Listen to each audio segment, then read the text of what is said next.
In just 37 seconds, one of Hollywood's biggest stars went from sitting calmly on a talk show couch to storming off the set in absolute fury after the host pushed him too far with questions that crossed every line imaginable.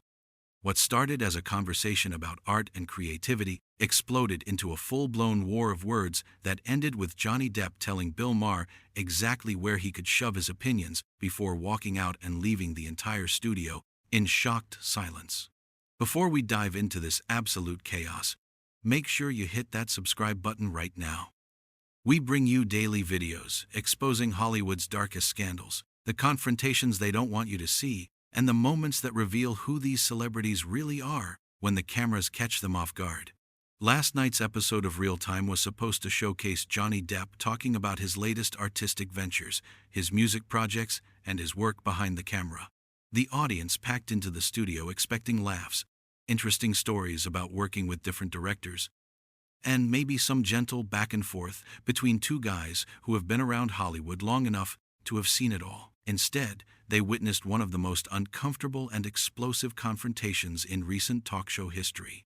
A moment that will be replayed and discussed for years to come. The show opened normally enough. Bill Maher walked out to his usual applause, made a few jokes about current events, and then introduced Johnny Depp with the kind of fanfare you would expect for someone of his stature in the entertainment industry. Depp walked out looking relaxed, wearing his typical collection of rings and bracelets, his hair tied back casually. He smiled at the audience, waved, and settled into the guest chair with the easy confidence of someone who has done 1,000 interviews before. The first few minutes went smoothly. Maher asked about Depp's latest film project, an independent production that Depp had produced and starred in, something more artistic and less commercial than the big studio films people usually associate with his name. Depp spoke passionately about the freedom of working outside the major studio system, about being able to tell stories that mattered to him personally rather than chasing box office numbers. He talked about the small crew, the tight budget, and how it reminded him of why he fell in love with acting in the first place. Maher nodded along, seeming genuinely interested. He asked about the difference between independent filmmaking and the massive productions Depp had been part of earlier in his career. Depp answered thoughtfully, explaining that both had their place, but that he found more satisfaction now in projects where he had creative control, where he could collaborate with directors who shared his vision rather than simply being hired to show up and say lines written by committee. Then Maher shifted gears. His tone changed slightly, becoming more pointed, more aggressive. He leaned forward in his chair, with that look he gets when he is about to say something he thinks is provocative and edgy. "So Johnny, let me ask you something," Maher said, interrupting a story Depp was telling about filming in Eastern Europe. "You have had quite a journey over the past few years. Very public, very messy. Do you think all that drama actually helped your career in a weird way? Like, do you think people are more interested in you now because of all the tabloid stuff?" The audience went quiet. You could feel the tension immediately.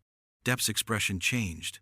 The easy smile disappeared, replaced by something harder, more guarded. He shifted in his seat, taking a moment before responding. "I don't think having your life torn apart in public helps anything, Bill," Depp said, his voice measured but with an edge to it.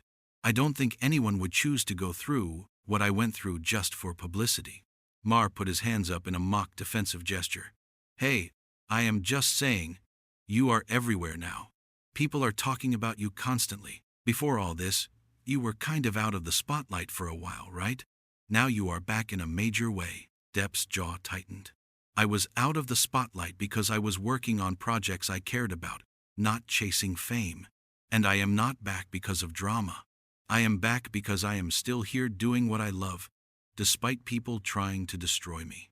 The audience clapped at that, supporting Depp, but Maher was not backing down. He had that look in his eyes, the one where he thinks he is being bold and truth-telling, rather than just being an asshole. "Look, I am not saying you asked for any of it," Maher continued, "but you have to admit, the entertainment industry loves a comeback story. You are getting work again. People are celebrating you again. There is a narrative there that sells, whether we like it or not." Depp shook his head slowly. "The narrative is that I survived a bunch of lies. That is not a comeback story. That is just me still standing after people tried to push me down. There is a difference." Maher laughed, But it was not a friendly laugh. It was condescending, dismissive. Come on, Johnny. We are all adults here. Hollywood runs on narratives. Your people know how to work this stuff. I am not criticizing you. I am just being real about how the game works. My people? Depp repeated, his voice getting harder. What does that mean exactly? Your publicists? Your managers? The people who handle your image? Maher said, waving his hand vaguely. They know how to spin things, how to get you back in the public's good graces. It is what they do. Depp leaned forward now, his elbows on his knees, staring directly at Maher. You think my life for the past few years has been some kind of PR strategy? You think I wanted any of that to happen? The studio audience was completely silent now. Even Maher seemed to sense he was on dangerous ground. But instead of pulling back, he doubled down. I am saying that difficult moments can be turned into opportunities, Maher said. That is just reality. Look at Robert Downey Jr. He had his troubles, came back, became Iron Man. Everyone loves a redemption arc. This is not a redemption arc, Depp snapped, his voice rising for the first time. Redemption implies I did something wrong that I needed to come back from. What happened to me was that I was lied about, attacked, and had to fight like hell to show the truth. That is not redemption. That is vindication. Maher held up his hands again, but he was still smirking slightly, like he was enjoying getting under Depp's skin. Okay, vindication. Whatever word you want to use. I am just making an observation about how the industry works. No, you are making assumptions about my life that you know nothing about, Depp shot back. You are sitting here suggesting that somehow all the pain and damage was worth it, because now I am getting acting roles again. That is absolutely insane. The audience started murmuring. Some people clapping in support of Depp.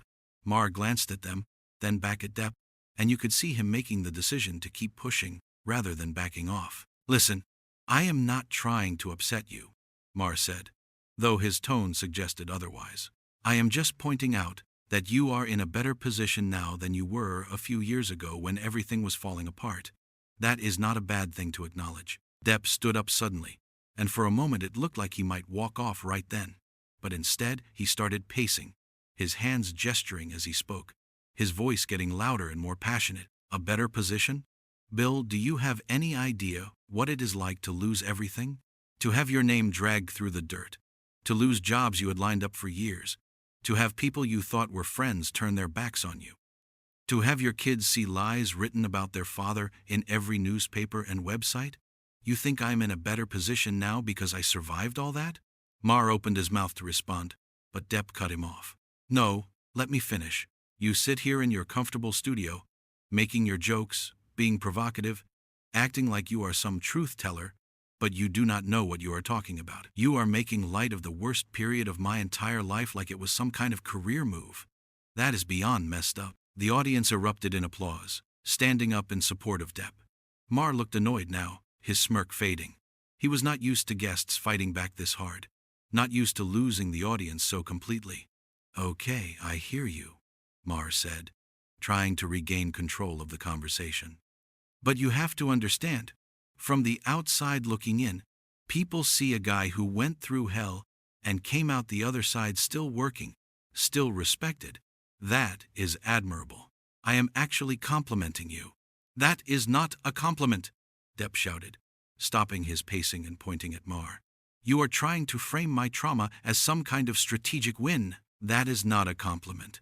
That is you being an insensitive jerk who cannot see past your own cynical view of everything. Maher's face flushed red. He was not used to being called out so directly on his own show. Hey, watch it. I have you on my show. I am giving you a platform here. A platform? Depp laughed bitterly. You invited me here to talk about my work. And instead, you are trying to turn it into some gotcha moment where you can feel clever by suggesting I somehow benefited from being destroyed publicly.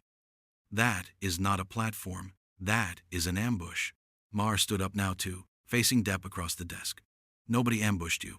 I asked you legitimate questions about your career and your public image. That is what this show does.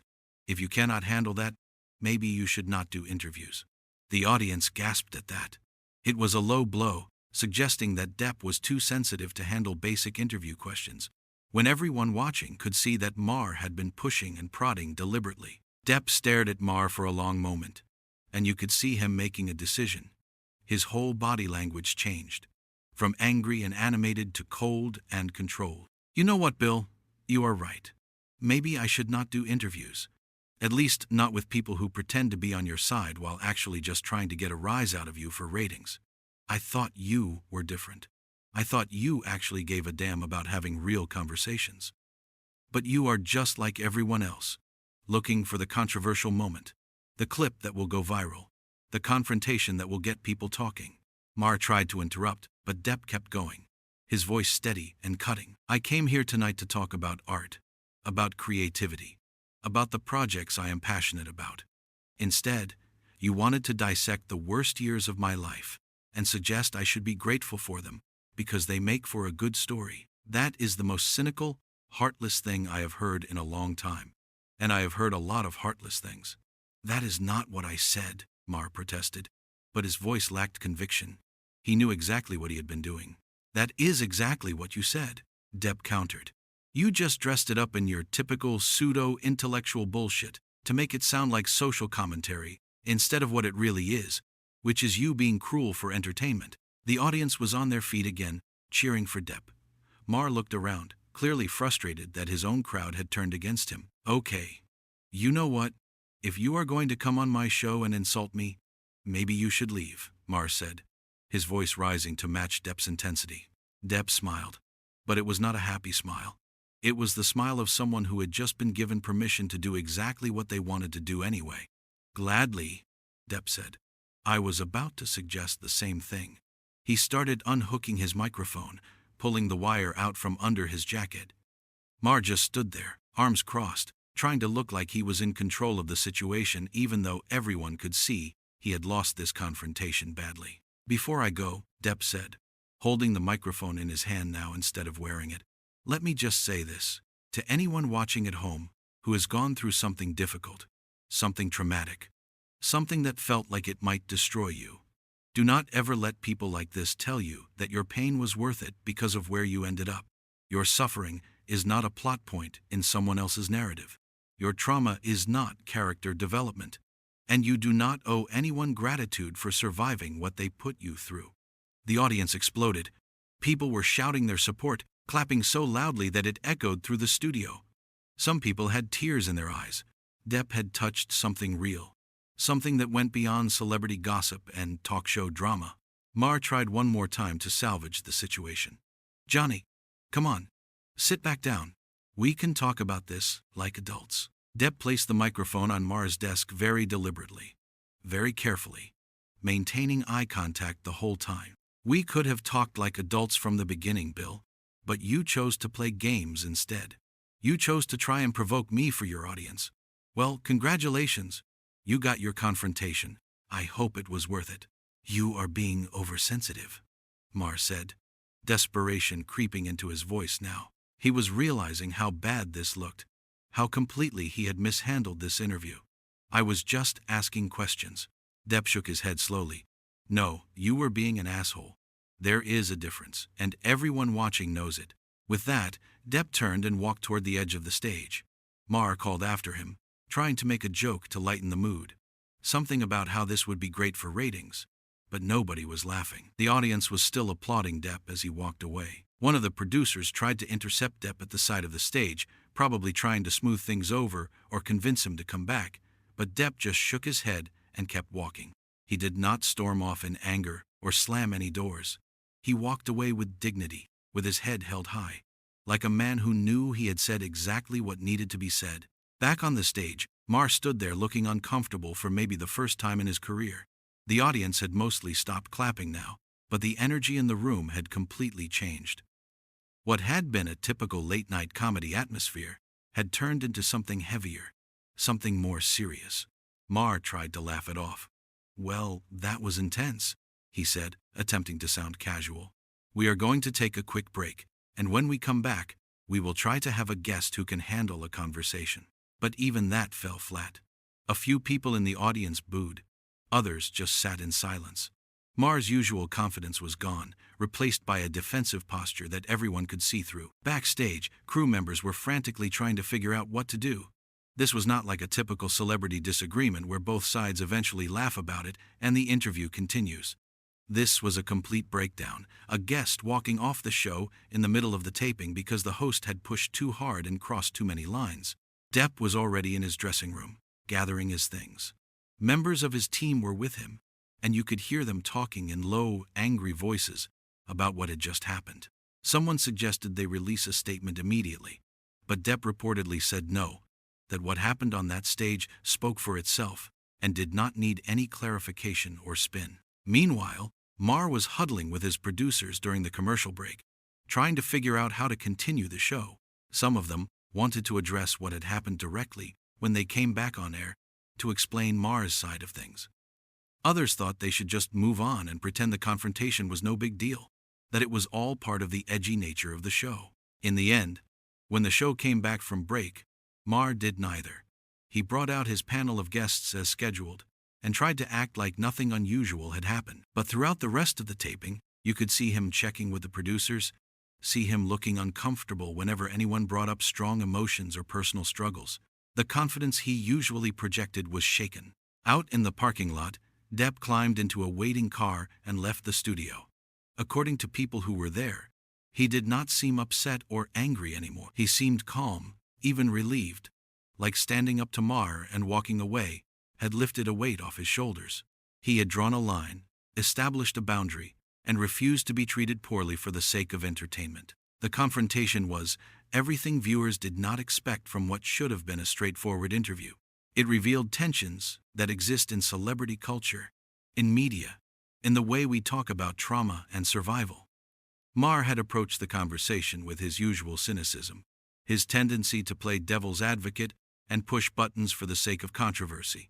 But he had picked the wrong person and the wrong topic. Depp had been through actual hell over the past few years. He had lost jobs, lost reputation, lost relationships, all because of accusations that were later proven to be false or greatly exaggerated. He had fought in courtrooms, dealt with public opinion turning against him, watched as opportunities disappeared and friends distanced themselves. And after all of that, after finally starting to rebuild, he was not about to sit on a talk show and listen to someone suggest it had all been worth it because he was working again. The audience understood that immediately. They saw someone who had been genuinely hurt being treated like his pain was material for commentary. They saw a host who was more interested in being provocative than being decent. And they saw a guest who refused to play along, who stood up for himself even though it meant walking away from a major television appearance. This was not about being too sensitive or unable to handle tough questions. This was about respect, about recognizing when you are talking about someone's actual life rather than just an abstract concept. Maher had failed to make that distinction, had treated Depp's trauma like it was just another topic to be debated and analyzed for entertainment value. The moment Depp stood up and started pacing, you could feel the entire dynamic shift. This was no longer host and guest having a spirited discussion. This was one human being telling another human being that they had crossed a line, that their words had consequences, that pain is not something to be minimized or reframed for the sake of an interesting conversation. When Depp pointed out that Maher was making light of his trauma, when he called out the cynicism and the lack of empathy, he was speaking for everyone who has ever been through something difficult and then had someone tell them it was not that bad, or that they should look on the bright side, or that suffering builds character. He was rejecting that entire framework, insisting that his pain was real and valid and not something to be analyzed through the lens of career strategy. Maher's response showed exactly why Depp was right to push back. Instead of recognizing that he had hurt someone, instead of apologizing or backing down, Maher got defensive. He suggested Depp was being oversensitive. He implied that Depp could not handle the format of the show. He tried to make it about Depp's inability to take criticism rather than his own failure to show basic human decency. That is when the audience fully turned. You can disagree with someone and still respect them. You can ask difficult questions without being cruel. You can challenge your guests without dismissing their pain. Maher did none of those things. He just kept pushing, kept trying to prove whatever point he thought he was making, kept prioritizing his image as someone who asks tough questions over actually listening to the person in front of him. The moment when Depp unhooked his microphone was powerful because it was so deliberate. He did not rip it off in anger. He did not throw it down.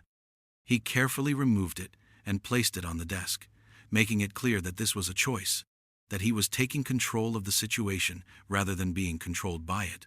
He was saying, without words, that he would not be treated this way, that he valued himself too much to sit there and take it.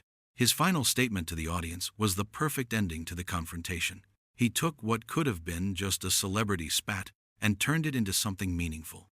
He spoke directly to people who had experienced trauma, who had survived difficult times, who had been told that their suffering was somehow worth it because of where they ended up. He validated their pain and rejected the narrative that trauma is something to be grateful for. That resonated with people in a way that went far beyond the specifics of his situation. Everyone has been hurt at some point. Everyone has had someone minimize their pain or try to find a silver lining where there was not one.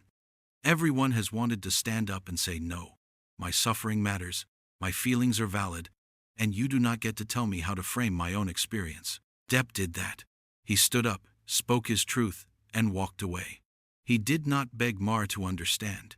He did not try to explain himself further. He simply drew a line and left. There was dignity in that, power in that.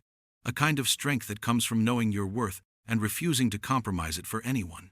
As he walked off that stage, he was not running away. He was walking toward something better, toward people who would treat him with respect, toward conversations that honored his humanity rather than exploited it. And everyone watching understood that, felt that, recognized the courage it takes to leave a situation that is hurting you even when staying would be easier or more expected. The confrontation was over, but the impact would last much longer. It would spark conversations about how media treats celebrities, about the line between asking tough questions and being deliberately hurtful, about the responsibility that comes with having a platform. It would make people think about how they talk about trauma, how they respond when someone shares their pain, how they balance honesty with compassion. But in that moment, as Johnny Depp disappeared through the backstage area and out of the studio, none of that mattered. What mattered was that he had stood up for himself, had refused to be diminished, had walked away from someone who would not treat him with basic human respect. And in doing that, he had shown everyone watching that it is okay to leave, okay to say no, okay to prioritize your own well-being over someone else's entertainment. The empty chair where he had been sitting just minutes before said everything that needed to be said. Bill Maher had pushed too far, and his guest had had the strength to walk away